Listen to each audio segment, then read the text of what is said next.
లలిత వారి శ్రావణం ప్రత్యేక ఆఫర్. అన్ని బంగార నగలపై తరుగులో 1% తక్కువండి.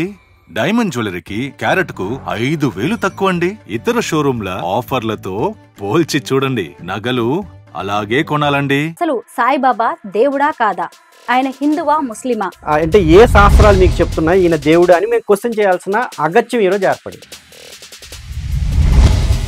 సాయిబాబా గురించి అసలు సనాతన ధర్మం ఏం చెబుతోంది? మన సాయిబాబా గురించి పెద్దగా చెప్పుకోవడానికి అంటూ ఏం లేదు. ఈ సాయిబాబా పనులు అనేవి పిచ్చివాడి పనుల్లా ఉన్నాయి. ముస్లింకి మనం మొక్కాల్సిన అగత్యం ఏంటనేది నాకు అర్థం కాలేదు. అంటే ఆ రోజుల్లోనే ఆయన్ని ఎంతో మంది ఫాలో అయ్యారు. గుడిలో మనం సమాధులు పెట్టుకొని ఇప్పుడు ఉండం. మనం ఆయన ఒక ముస్లిం పుట్టుక అయింది అని మనం ఎలా అంటాం? అల్లాని మీరు ఎప్పుడు స్మరించారో, అల్లాని మీరు ఎప్పుడు పూజించారో మీరు ముస్లిమే. హిందువుల మనిషి అయితే, లేదంటే వాళ్ళు మావాడు అనుకునుంటే వాళ్ళు ఓన్ చేసుకుని ఉండేవారు కదా. మనకి చిన్నప్పటి నుంచి నేర్పే ఒక అతి పెద్ద తప్పుడు మాట ఏంటంటే అన్ని మతాలు ఒక్కటే. అందరికీ నమస్కారం. నేను స్వరూప పొట్లపల్లి. సాయిబాబాకు కోట్లాది మంది భక్తులు ఉన్నారు. ఆయన సూక్తులు, బోధనలను ఎంతో మంది అనుసరిస్తూ ఉంటారు. అయితే అసలు సాయిబాబా దేవుడా కాదా? ఆయన హిందువా ముస్లిమా? దీని మీద అనేక భిన్నాభిప్రాయాలు ఉన్నాయి. సాయిబాబా గురించి అసలు సనాతన ధర్మం ఏం చెబుతోంది? అలాగే అసలు సాయిబాబాకి సంబంధించిన ఇంకా వెలుగులోకి రాని ఎన్నో విషయాలు అవేంటి అనేది చెప్పడానికి ఈరోజు మన లైవ్ షోకి, మన స్టూడియోకి భాస్కర్ కిల్లి గారి వచ్చారు. ఆయన మరెవరో కాదు, శివశక్తి నిర్వాహకుల్లో ఒకరు. ఆయనతో మాట్లాడి ఈరోజు సాయిబాబాకి సంబంధించిన అనేక విషయాలు తెలుసుకుందాం. నమస్తే అండి. నమస్కారం అండి.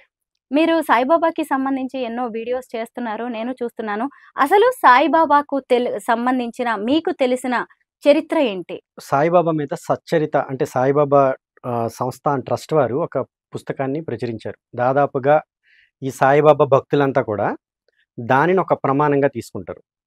మనకి ఎలా అయితే భగవద్గీత, భారతం ఎలా ఉన్నాయో, లేకపోతే క్రైస్తవులకి బైబిల్, ముస్లిమ్స్కి ఖురాన్ ఎలా ఉన్నాయో, అలా ఈ సాయి భక్తులు అనేది ఆ సాయి సచ్చరిత అనే ఒక సచ్చరిత్ర దాన్ని తీసేసుకుంటారు.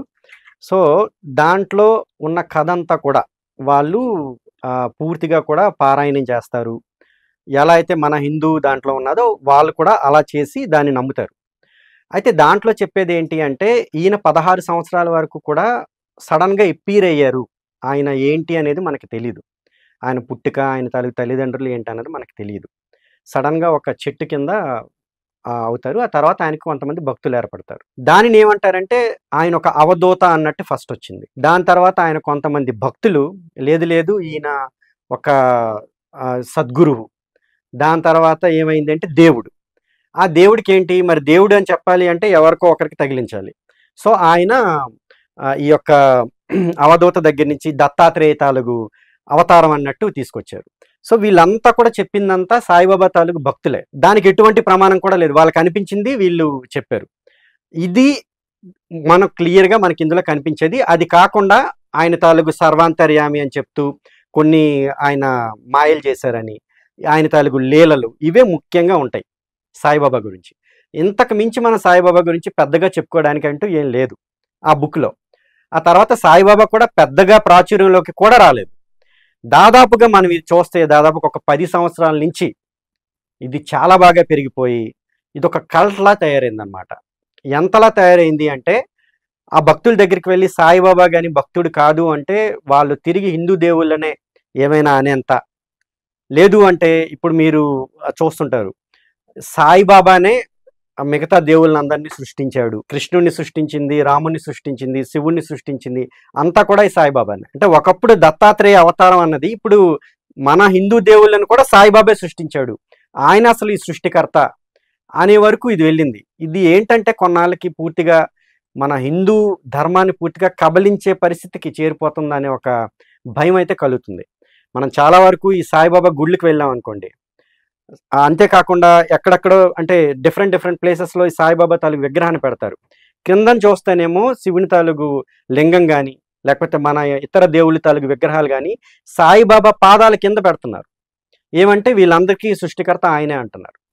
ఇప్పుడు వాళ్ళు పూజించుకోవడం వల్ల వచ్చే నష్టం ఏమీ లేదు. కానీ ఈ మిగతా హిందూ దేవుళ్ళు ఎప్పటి నుంచో అనాదిగా ఉంటున్న ఆ దేవుళ్ళని వీళ్ళు ఎంత అవమానించడం వలన సాధారణ హిందూ భక్తులకి ఏంటంటే మనోభావాలు దెబ్బతింటున్నాయి.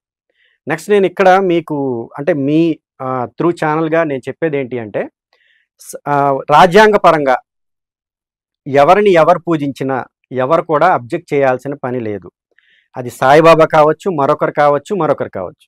ఏ మతాన్నైనా ఏ దేవుణ్ణైనా తమకిష్టమైన రీతిలో ఇష్టమైనట్టు పూజించవచ్చు, ఆచరించవచ్చు. దాన్ని ఎవరు అబ్జెక్ట్ చేయాల్సిన పని లేదు. కానీ వాళ్ళు ఈ సాయిబాబాని తీసుకెళ్ళి వేరే ఒక మతం పర్టికులర్ ఒక వేరే ప్రత్యేకమైన మతం అని చెప్పో, లేకపోతే ఆయన ఒక ప్రత్యేకమైన దేవుడు అని చెప్పి ఆయనకు కొన్ని లక్షణాలు ఆయన లీలలో పెట్టుకుంటే మనకొచ్చే ఇబ్బంది ఏమి ఉండకపోయి ఉండేది కాదు. ఎందుకంటే ఇతర మతాలు మనతో పాటు ఉన్నాయి. క్రైస్తవం తీసుకోండి, ఇస్లాం తీసుకోండి, అవన్నీ వేరే మతాలు, వాళ్ళ దేవుళ్ళకు వేరే వేరే లక్షణాలు అన్నీ ఉన్నాయి. అలాగే సాయిబాబాకు కూడా కొన్ని ఆపాదిస్తే మనకు వచ్చే నష్టం లేదు. కానీ ఈయనని తీసుకొచ్చి మన హిందూ మతంలో చొప్పించి ఇప్పుడు పూర్తిగా హిందూ మతాన్ని కబలించే పరిస్థితి వచ్చింది కనుక ఈరోజు మేము మాట్లాడాల్సి వస్తుంది. దీనికి మీరు ఎక్కడి నుంచి తీసుకొస్తున్నారు, మీకు అంటే ఏ శాస్త్రాలు మీకు చెప్తున్నాయి ఈయన దేవుడు అని మేము క్వశ్చన్ చేయాల్సిన అగత్యం ఈరోజు ఏర్పడింది. భాస్కర్ గారు, ఇందాక మీరు ఒక మాట అన్నారు, ఈ సాయిబాబా పనులు అనేవి పిచ్చివాడి పనుల్లా ఉన్నాయి అని. ఎందుకు మీరు ఇలాంటి వ్యాఖ్య చేయాల్సి వచ్చింది? ఆయన మాట్లాడే మాటలు గాని లేకపోతే ఆయన తాలూకు చర్యలు గాని ఇవి సాయిబాబా భక్తులే ఒప్పుకుంటారు. మీరు సాయిబాబా సచ్చరిత్రం చూస్తే మీకు తెలుస్తుంది. ఆ చిన్నపిల్లల దగ్గర నుంచి దక్షిణ అడగడాలు, లేకపోతే వాళ్ళకి గట్టిగా దబాయించడాలు, లేకపోతే పిచ్చి పిచ్చిగా పరిగెట్టడాలు, లేకపోతే పగలంతా నిద్రపోవడాలు, రాత్రి లేవడాలు, తర్వాత అంటే ఒక శుచి శుభ్రత పాటించకుండా ఉండడాలు, స్నానం కూడా చేస్తారో లేదో కూడా తెలీదు. ఇవన్నీ కూడా అవధూతకి ఒక అవధూత అంటే ఏంటంటే వాళ్ళు అంటే మనం రెగ్యులర్గా ఎలా అయితే ఉంటాం వాళ్ళు అలా ఉండరు. వాళ్ళని ఉన్మత్తులు అంటారు అనమాట. అంటే అన్ని స్థాయిలని దాటి వెళ్ళిపోతారు. వాళ్ళకి మన నార్మల్ మానవులు చేసే పనులు వాళ్ళు చేయరు. అంటే పిచ్చివాడికి ఈ ఉన్మత్తికి పెద్దగా తేడా ఉండదు. వీళ్ళు ఏం చేస్తారంటే ఈ పిచ్చి పనులు అంటే ఆ ఉన్మత్తులు కూడా పిచ్చి పనులే చేస్తారు. అంటే మనం అనుకునే రకంగా ఉండదన్నమాట. దీనిని పట్టుకెళ్ళి అక్కడికి చెప్పి అదిగో ఆయన ఆ పిచ్చివాళ్ళ కనబడతాడు కానీ ఆయన ఒక అవధూత అని వీళ్ళు చెప్తారు. దానికి మనకి ప్రమాణాలు ఏంటంటే చెప్పలేరు అనమాట. అది పరిస్థితి.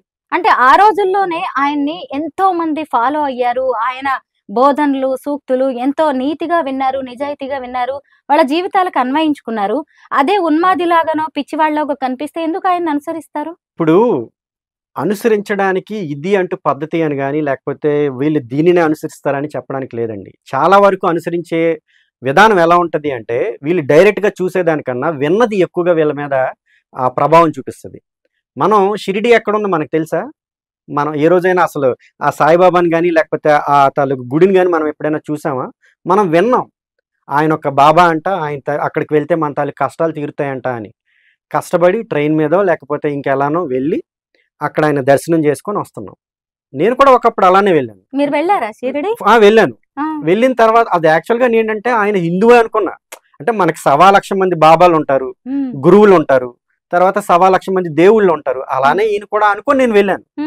సాయిబాబాకి దండం మొక్కాను. బయటకు వస్తుంటే నన్ను ఎవరో తల మీద ఇలా కొట్టారనమాట. ఏంటి ఇలా నెమలి వెంట్రుకలతో ఉన్నదాంతో కొడుతున్నారు ఏంటి అనుకున్నా నేను. గుడిలో ఇవన్నీ ఎక్కడ ఉంటాయని వాళ్ళు చూస్తే ముస్లిమ్స్ ఇద్దరు తల మీద కొట్టారు. పక్కన చూస్తే సమాధి ఉంది. గుడిలో మనం సమాధులు పెట్టుకొని ఎప్పుడు ఉండం మనం. ఏంటి ఇదంతా విచిత్రంగా ఉంది, అసలు ఎక్కడికి వచ్చాం, ఏం జరుగుతుంది అని అప్పుడు నా తాలూకు రీసెర్చ్ స్టార్ట్ చేశాను. అప్పుడు తెలిసింది ఆయన ముస్లిం అని. ముస్లిం కి మనం మొక్కాల్సిన అగత్యం ఏంటనేది నాకు అర్థం కాలేదు ఫస్ట్ విషయం. అంటే వెళ్ళిన తర్వాత మీరు తెలుసుకున్న విషయం అది. ఇప్పుడు ఆయన మంచివాడా చెడ్డవాడా అనేది కాదు ఇక్కడ పాయింట్. ఆయన లీలలు చేశాడా లేదా అనేది కూడా కాదు పాయింట్. అసలు అందులోకి మనం వెళ్ళట్లే. అది ఒకవేళ ఆయన ఏమైనా కానీ తప్పులు చేసి ఉంటే మనం ఫస్టే ఖండించేస్తాం అసలు ఆయన మంచివాడు కాదు అని. ఆయన శ్రీరామనవమి అది కూడా చేసినట్టుగా మనకి బుక్ లో కనిపిస్తున్నాయి సాయి సచ్చరిత్రంలో. సో దాంట్లోకి మనం వెళ్ళట్లే. నిజంగా ఆయన అవన్నీ చేసుంటే మనం ఆయన గౌరవించవచ్చు, తప్పులేదు. చాలా అసలు నిజంగా, ఎందుకంటే ముస్లింస్ అలాంటి వాళ్ళు చాలా తక్కువ మంది ఉంటారు. అంటే ఇతర మతాలను కూడా ఆచరించే వాళ్ళు చాలా తక్కువ మంది ఉంటారు. దానికి మనం చాలా మంచి ఆయన అనొచ్చు. కానీ దేవుడిగా మనం అంగీకరించాలి అంటే దానికి కొన్ని పద్ధతులు ఉంటాయి. ప్రతి ఒక్క మతానికి కూడా కొన్ని పద్ధతులు, శాస్త్రాలు, ప్రమాణాలు ఉంటాయి. అవి దాటి మనం వెళ్ళకూడదు ఎప్పుడు కూడా. ఎందుకు అంటే ఇస్లాం మతాన్ని తీసుకుంటే వాళ్ళు అల్లాహ్ తప్ప ఇంకెవరిని పూజించరు. ఆయన ముస్లిం కదా, మనం మనం పూజిస్తున్నాం. ఇస్లాంలో ఉన్న మహమ్మదీలు ఎవరు కూడా ఆయన పూజించరు. అరే మీరు ఎర్రోల్లా, ఆయన గురువు, మహా అయితే గురువు అవుతాడు అంతేని. ఆయనే చెప్తున్నాడు సబ్కా మాలిక్ ఏక్ హై, సబ్కా మాలిక్ అల్లా హై, అంటే అందరికి దేవుడు ఒక్కడే, అలానే ఆయనే అల్లా అని చెప్తున్నాడు. ఆయన స్వయంగా చెప్తుంటే, నేను ఎప్పుడు భగవంతుడిని కాదు అని ఆయన చెప్తుంటే, ఆయన అల్లాకి బానిసనని ఆయన చెప్పుకున్నాడు. మీరేంట్రా తీసుకెళ్ళి ఆయన దేవుడు చేస్తున్నారని ముస్లిమ్స్ అందరూ అంటున్నారు. కానీ మనం చేస్తున్నాం అది. ఆయన ఏ రోజు కూడా నేను దేవుడిని అని చెప్పుకోలేదు. ఇస్లాంలో అసలు అల్లాకి తప్ప వేరే ఎవరు కూడా దేవుడిగా ఉండకూడదు, అది సాయిబాబాకు కూడా తెలుసు. ఆయన కూడా అంగీకరించడు, ఏ ముస్లిం కూడా అంగీకరించడు. అలాంటిది మనం ఎలా తీసుకెళ్ళి ఆయన దేవుని చేస్తున్నాం అనేది ఇక్కడ పెద్ద ప్రశ్న.